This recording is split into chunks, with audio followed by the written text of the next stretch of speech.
big three ticket items: housing, education, and transportation. Specifically when it comes to housing, the uncertainty. Dealing with families, as you mentioned, you have no idea where they're going to stay tomorrow. You can only imagine. Let's put the parents to the side, what that does to a child.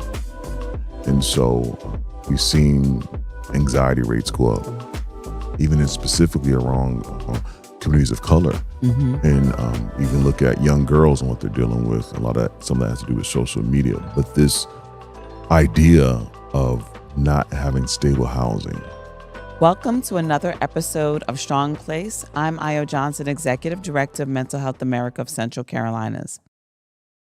And today I have the distinct pleasure of having on set with me today my friend Keith Stanley. He is the president and CEO of University City Partners.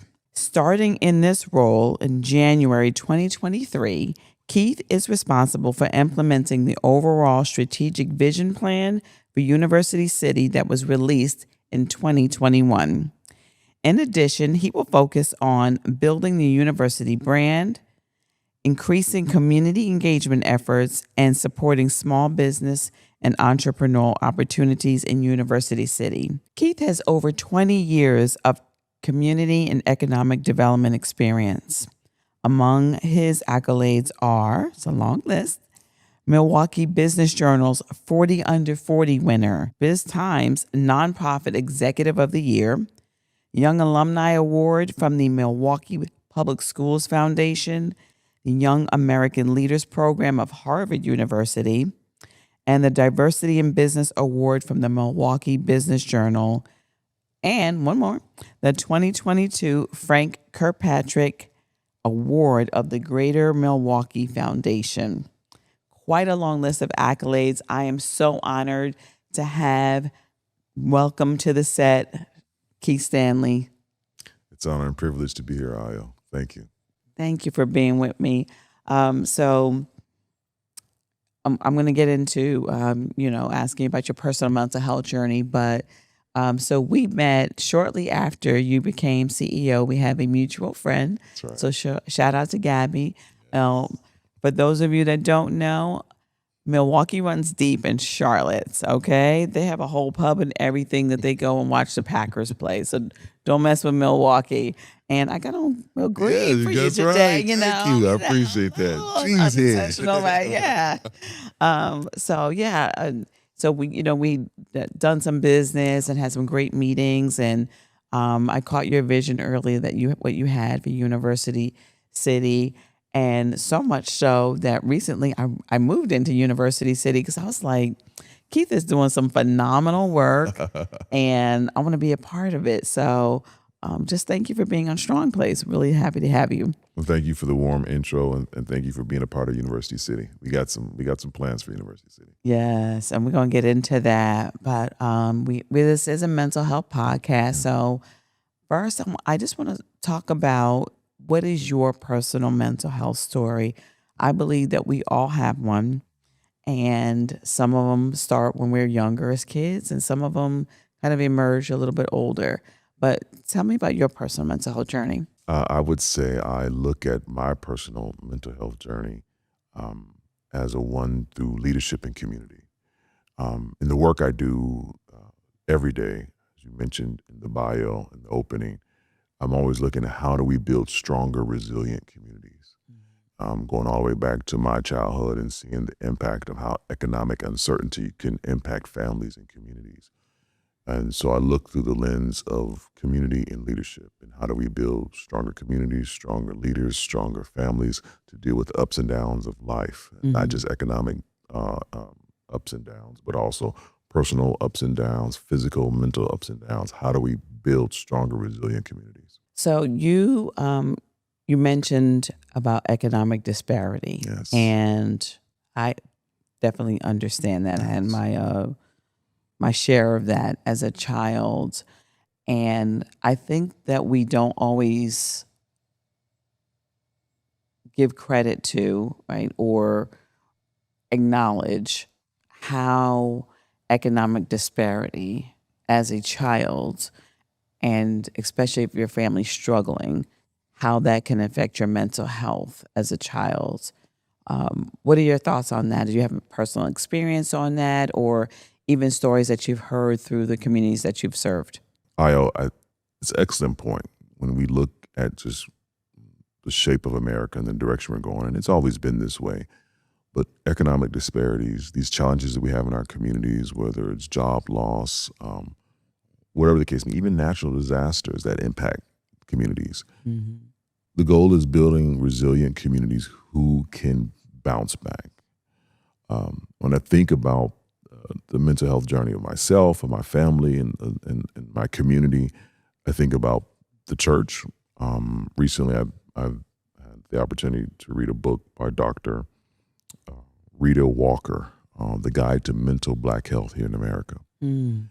And she mentioned studies show how the church community, and I want to replace it with therapy, I don't want to replace it with actual mental help, but for many communities, that's all they had. And there are studies showing how that has been beneficial. When I think about the resiliency, when we do whatever the issue may be, the economic disparities or whatever, having the tools to address, identify and address, and the resources there, I think it's really key that we look at giving our communities resources and giving them the options, and also the great work that you're doing with MHA to make sure we're taking away the stigma. Mm-hmm. So allowing people to seek the help they need, identify what they're dealing with, and provide, whether it's through therapy, whether it's through having the resources at the hospital to identify when people are going through traumatic changes. But I think America's going in a better direction when it comes to that. We're more open. Many conversations you hear where I was talking to my therapist, and it's more of a free conversation. Mm-hmm. And I appreciate that, because I think our communities, we need that when we talk about resiliency. Absolutely. I know for me, part of that economic disparity for me as a child was or led to me having a high ACEs score. And so mental health, that's adverse childhood experiences. Is it Dr. Hill, I think it is? She wrote the book. I forget the lady. I got a chance to meet her when she came to Marquette. Right. Amazing. Yeah, absolutely. Yeah. And when I think about and reflect on some of those adverse childhood experiences, a lot of them were tied to economic disparity, being, put out of apartments. When I was in elementary school, we moved every 2 years. And we don't even think about what that does to a child, because you never really end up building healthy friendships. Yeah. And those are really key for kids. Yes. And then also watching your parents go through different struggles, especially my mom wasn't a single mom all that whole time, but for a good portion of it, she was. And we just don't really think about how much economics and community has an impact on our mental health. And I just want to say you're absolutely right. And the work I do, and as I look at communities, not just here in Charlotte, but across the country, Mm-hmm. The big 3 ticket items: housing, education, and transportation. Specifically when it comes to housing, the uncertainty, dealing with families, as you mentioned, you have no idea where they're going to stay tomorrow. You can only imagine, let's put the parents to the side, what that does to a child. And so we've seen anxiety rates go up, even specifically around communities of color. Mm-hmm. And even look at young girls and what they're dealing with. Some of that has to do with social media. But this idea of not having stable housing, and then you add on that the community. There was a time in this country where community really mattered. Right. And now, we're beyond that in many aspects, but you don't know where you're going to stay tomorrow. You're hearing your parent or parents argue about, job loss, not having enough money. Mm-hmm. And then you layer on that the community that you don't have, the teachers that you don't make the connections with, Right. the aunts and uncles that are looking out for you. And there's something to be said when you have communities, even if they're not, they don't have all the economic indicators of being super wealthy, but they have community, they have connections. And you're probably well aware of this. There's a part of our country here in America, I think it's called the isolation areas, right around the Rocky Mountains. They talk about specifically men who commit suicide because they don't have connections. They're isolated. Right. And so when I think about our families and resiliency, even if the financial aspect isn't there, when you have grandma in place, when you have aunts and uncles in place, when you have communities of faith in place, that can assist with guiding. And we're losing a lot of that, or have lost a lot of that. So I can only imagine when you think about young families and you think about children, what they're going through. Then you talk about food and they're not eating appropriately. Right. They're not getting up Right. regular hours to get up to go to school, regular hours to go to bed, because whatever's happening in their life has them up 2, 3 in the morning. And as you mentioned, jumping from house to house, apartment to apartment, new clothes, new furniture, that plays in the psyche of our community and of our families. And Absolutely. then you end up with these issues where they're just not as resilient. Right. Things are coming to them and they just don't know how to deal with it. There's outbursts. Why is this person having this outburst in front of what they have been through? Impacts and takes away that ability to regulate. And I don't want to take away personal responsibility, but I think when you build a community where it's about the bottom line, how much money, what can you produce, what can you bring to the table, we're taking away some of that humanity that we just need as a community. Absolutely. And even though we struggle through some economic disparity, especially I think when I was younger, when my mom began rising up the corporate ladder, she was in IT and she designed banking systems, and she was making more. There was a different type of disparity that comes in. So it wasn't always that we were short on money, but I think a lot of times also my mom was just short on help and suffered from a lot of decision fatigue, because especially by the time my brother was born and she was really rising up the ranks, that's really when, she was a single mom and with 3 kids, 3 different ages. And sorry, Mom, I was a little hellion as a teenager. And so I'm sure I did not help. But what I didn't realize, though, I think, is some of that came from us moving so much when I was younger, going to 3 different elementary schools. Every time I made a best friend, we moved again. Oftentimes we moved and I didn't know we were moving, so I didn't even have a chance to say goodbye. We would just go someplace one day and then never go back to the old place. So I think a lot of all those things play a key role. And I just finished reading Malcolm Gladwell's book Outliers again for my second time. Yes. Love that book. Yes. And he really does talk about the power of your community, culture, the timing on which you were born, which leads a lot to success. But I want to, talk about specifically, I think, where you see some of the opportunities to bridge some gaps in the University City area. You and I met a couple weeks ago, just talking in general about things. I feel like Charlotte is kind of almost like the tale of 3 Charlottes. But now that I live in University City, we've got students, we've got super high earning corporate professionals, and we've got a little bit of everything in between. What are you doing, I guess, to bridge these gaps and make university and a community that everyone feels welcome in? I appreciate the question. Just a couple of things. So for those who are listening may not know, University City Partners is a municipal service district, a MSD. Outside of the state of North Carolina, they're called business improvement districts for the most part. In some areas, they're called special tax districts. But they're basically a voluntary tax for that people who own commercial property within a certain area pay a little bit more. That little bit becomes a lot, and we're able to do things, and you'll see bids and MSDs across the country They have events focused on crime and safety, focus on economic development initiatives.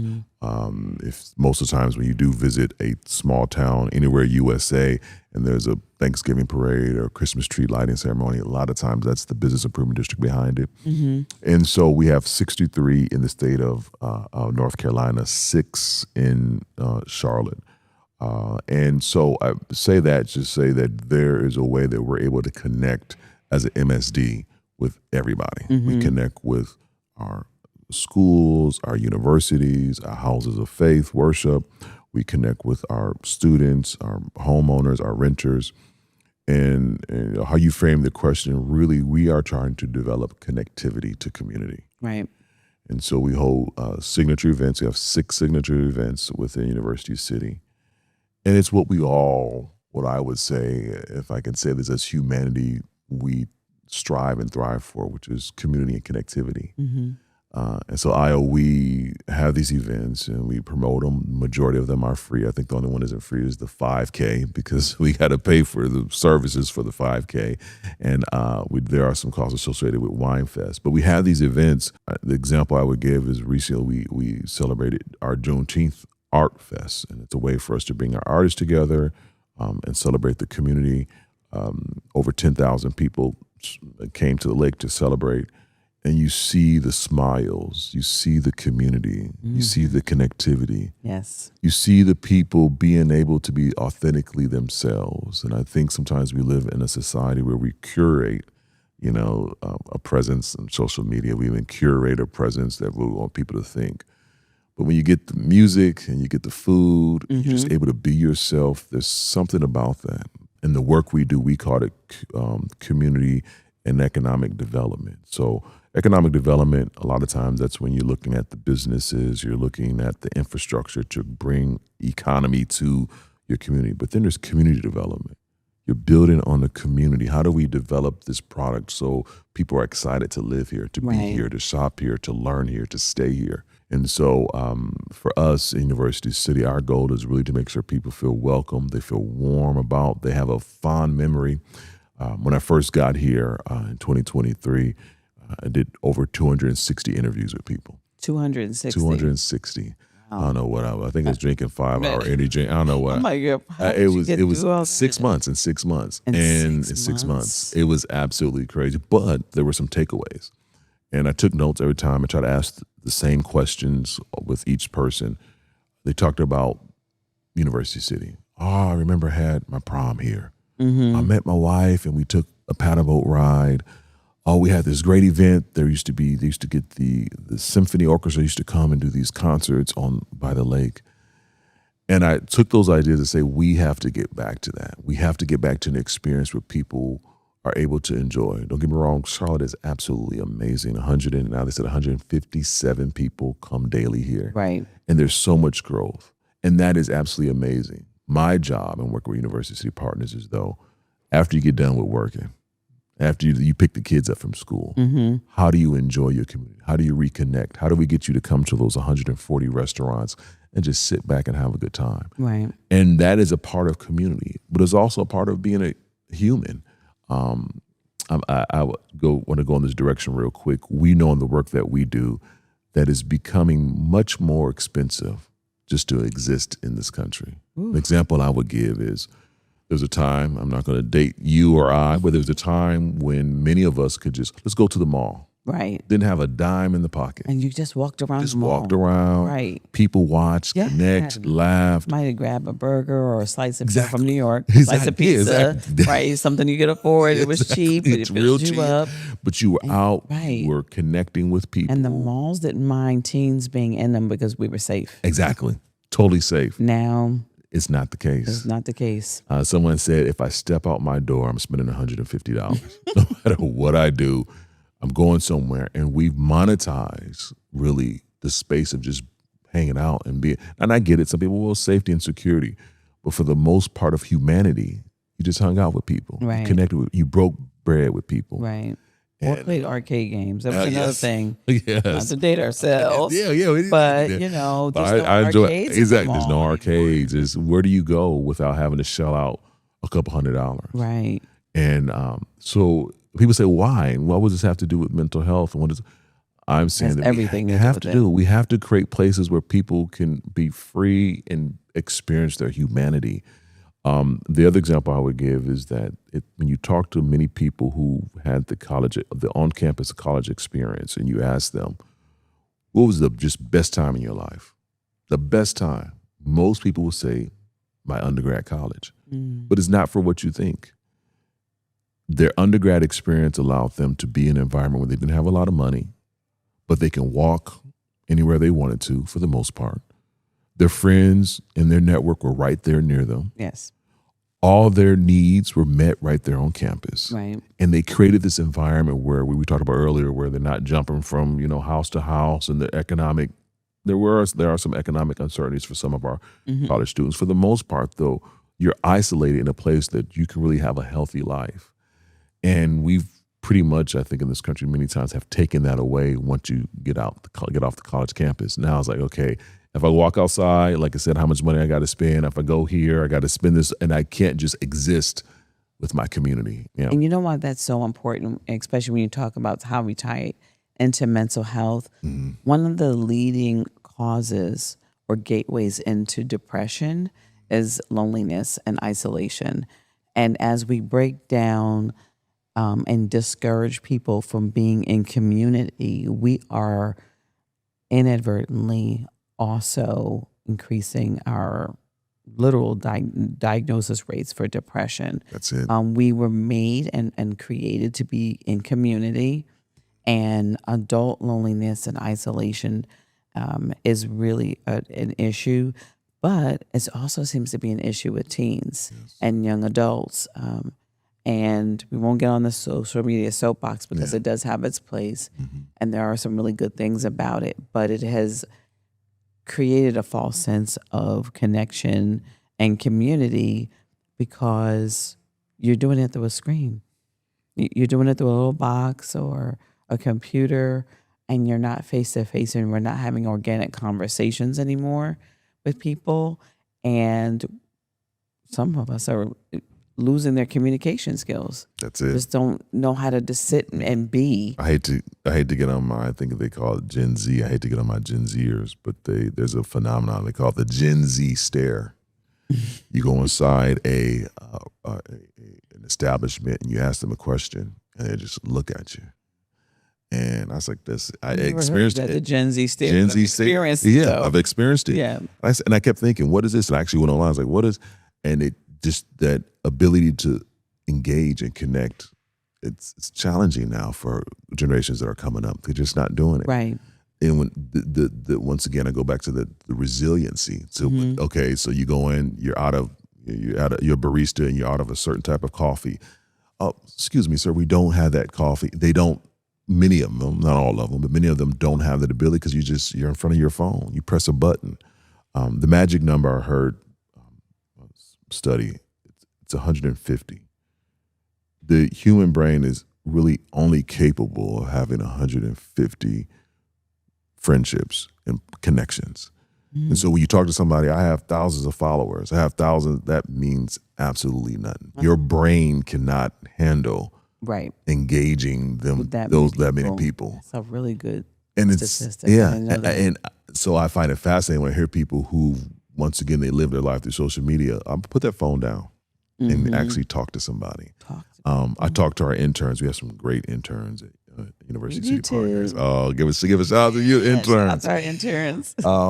But I would just say that I tell them, if you want to be successful in your career, understand social media can be a great tool, but know that people get paid to solve problems and to connect with others. Right. If you're going to be the manager, if you're going to be the executive, if you're going to be the CEO, you have to get in there and say, listen, how do we work together? And having those people skills presents resiliency, it presents productivity, it presents your ability to move in your career. And so I just want to encourage some of our folks who may be connected to that social media to know that it has its place, but it doesn't really truly represent the real world. And truth be told, being book smart only gets you but so far. That's true. But being able to build relationships really gets you further. It's that relationship building, being able to pick up the phone when you need something, if your company is going through something, your business, and saying, wait, I know somebody I think that can help with it. That's it. That's going to go way further That's it. than me knowing, the Pythagorean theorem that I'll never used. Never used. But it taught me higher order thinking. Yeah. But I have no idea what that Yeah, is exactly. anymore, right? So Couldn't. we've got to get back to making sure that we prioritize building community and relationship. When we met a couple of weeks ago, I was telling you about in the apartment complex that I live in University City, and we had a get together with women of a certain age, and it was all people, but it was mostly women that showed up.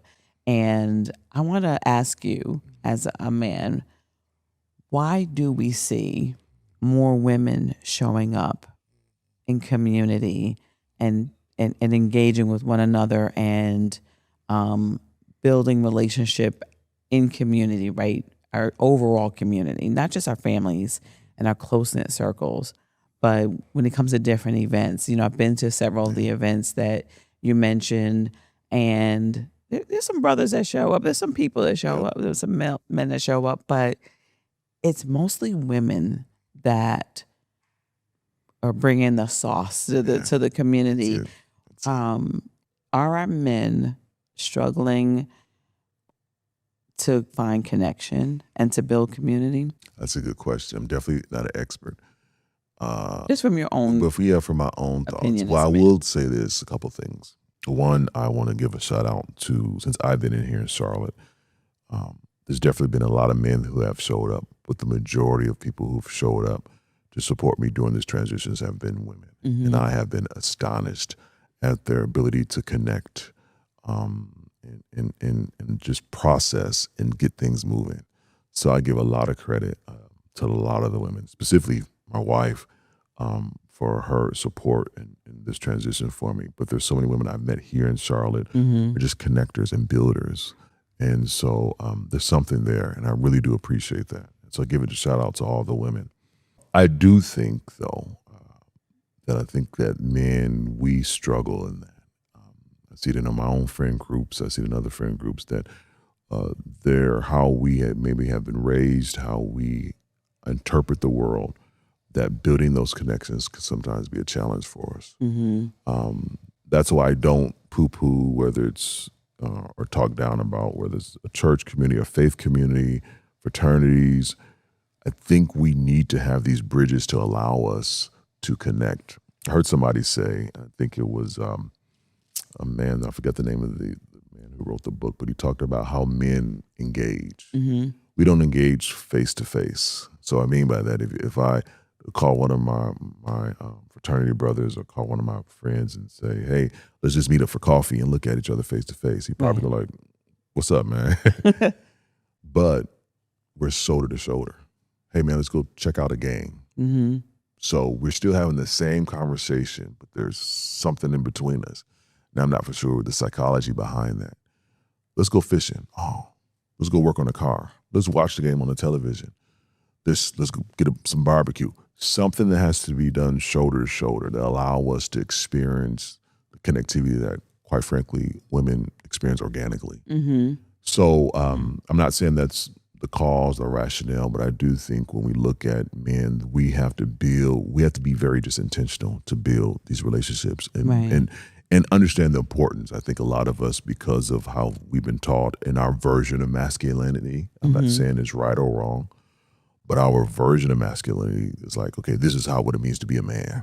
So I don't say nothing. I don't express emotions. I don't really have any friends. I don't connect. And I adamantly disagree with that. So I've had lifelong friends I would call today and just, hey, man, I'm going through. What do you think about that? I still have to be more intentional, I think. Like my wife, she'll get people the girls got it. We got a girl trip and we planning this. So I have to make sure that I'm very intentional. So I will call my best friend who's back at home for me, call him a couple times a week, hey, how you doing? And I've gotten used to say, even though we're not blood related, I love you, man. And I Right. think that's important that we It's do so things like important. that. Not just to be performative, but to build connections. Mm-hmm. So I think that, man, we have a long way to go. And I think specifically in this country, we have to learn how to remove ourselves from this traditional masculinity. And it's not, I mentioned the word performative. I would just say it's about our health. Right. We are dying. Right. Heart disease, cardiovascular disease. We are living these lonely lives. Connection, right? The It goes back to connection. that lack of connection. There was this book, and I won't go too deep in it, but there was this book about blue zones. The people who live to beyond 80 and 90 and 100. I've sat through a couple of presentations. Yeah. They were trying to bring it to Cabarrus County. I've sat through a couple of presentations about blue zones. One of those things that they talk about that I know you're well aware of in the work that you do is, once again, the loneliness factor. Right. You can have the best diet, the best exercise, and you still die at a young age because you're not connected to community. So I think specifically to your question, men, we have to do a better job at building community. And if it takes something, a barbecue, a get together, whatever it is, do it. But we have to be intentional. One of my passions is men's mental health. And I have a dad, obviously, brothers. I have a young adult son that he lives in Michigan, and so sometimes I worry about him because I can't always put my eyes on him. So I'm really glad that you said that. But what I do know is all of them are really intentional about staying in connection and community. So that makes me feel better.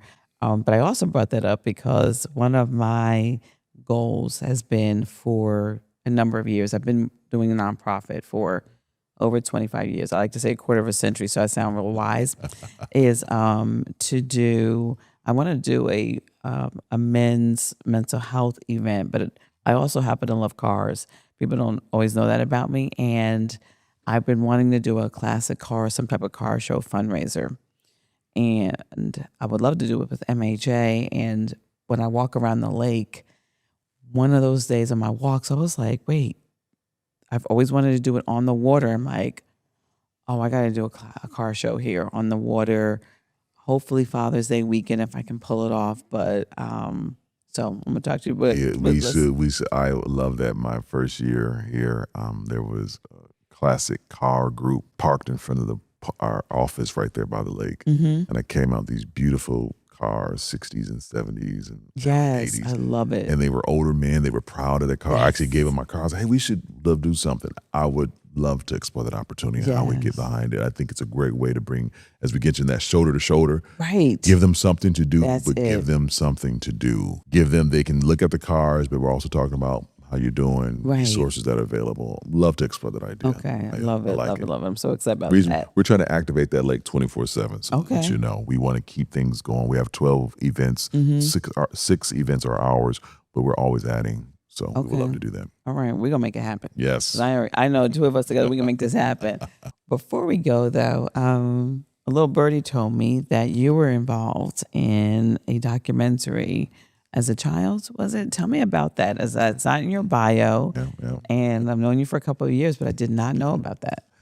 I had my family, the Stanley family, along with another family, the Newmans, had the privilege for the past 35 years of being a part of this PBS documentary called, it was under the Frontline production, and it was called Two American Families. And there were 5 series, 90, 95, 2001, 2013, and then the most recent one last year. Okay. And it just follows two families from Milwaukee and their journey economically. My mom and dad losing their job from two major employers and then navigating. So what we were talking about earlier. And I think the first two won Emmys and won a number of different awards. In 2013, as kind of like a capstone to this series, I was invited by Senator Debbie Stabenow to come to the U.S. Democratic Senators Conference, where I connected with a number of different people to talk about these economic pains that many families are suffering across the country. So it was just an amazing journey. Bill Moyers was the producer, who just recently passed, and it was just an amazing opportunity for me and the family just really share a story that many of us experience. Right.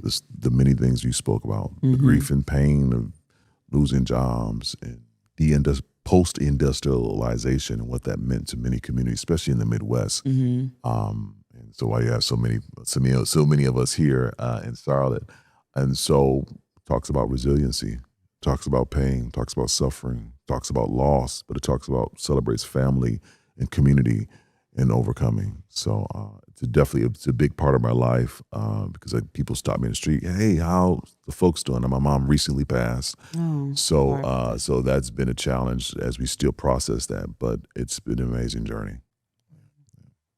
I'm so happy to know you. I'm happy to call you my friend. Um, Same here. so I want to thank you so much for being with us today. I know you were super busy, so I do not take it lightly that you took this time out of your schedule to come by Strong Place. I really do appreciate it. Tell the audience where they can find out more about university. Give us all your social media handles. Well, I would say for the audience, if you're interested, first of all, if you hear anything about University City, remember me, remember my face. But we're on all social media platforms, X, Facebook, our own YouTube channel. You can find us at University City Partners, so you can type that in. Or if you want to type in our hashtag UNIV for university, CIT for city, and then CLT, you'll find us anywhere. But I would say, it's been a pleasure. I appreciate the opportunity to share my story, and you're doing some amazing work. I'm really impressed. I see what you're doing online and see how you're connecting with people. Mental health is a major issue. So I give you and your team credit for the work you're doing. Thank you. Thank you so much. I really appreciate it. And thank you for being here. And thank you for joining us for another episode of Strong Place. I am Io Johnson, Executive Director of Mental Health America of Central Carolinas. And do us a favor, hit that like button and please subscribe. It doesn't cost you anything and it really does help us out. Until next time.